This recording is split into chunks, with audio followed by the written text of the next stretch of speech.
Hey everyone, today I'm going to teach you how to remove cursing from your audio using Audacity. So let's get started with this quick tutorial.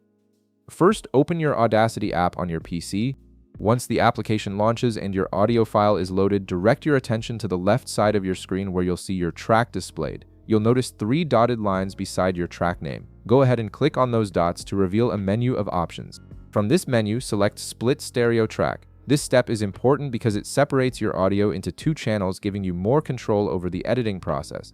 Now move to the upper left corner of your screen and click on Select. From the drop-down menu that appears, choose All.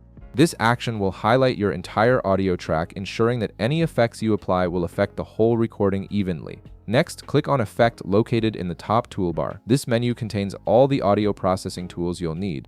Hover your mouse over Volume and Compression, and from the submenu that appears, select Amplify. The Amplify effect allows you to adjust the overall volume of your audio, which is crucial for the next step in this process. A new window will pop up showing various amplification settings. Look for the field labeled Amplification dB and enter -4.6. This specific value reduces the volume slightly, which helps prepare your audio for the inversion technique you're about to use. Once you've entered the value, click Apply to process the changes.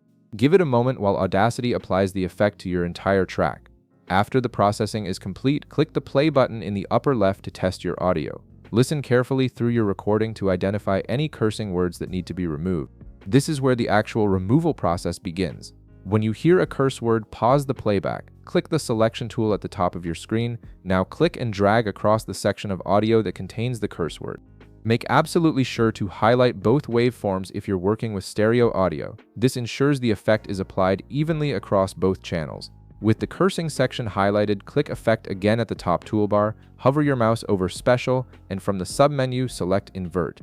This effect flips the audio waveform upside down, which when combined with the amplification you applied earlier, creates a cancellation effect that mutes or significantly reduces the offensive word. The result is a much cleaner audio file without the curse word standing out. And that's it. You've successfully removed cursing from your audio using Audacity's Amplify and Invert effects. If this video helped you out, be sure to leave a like, subscribe, and I'll see you in the next one.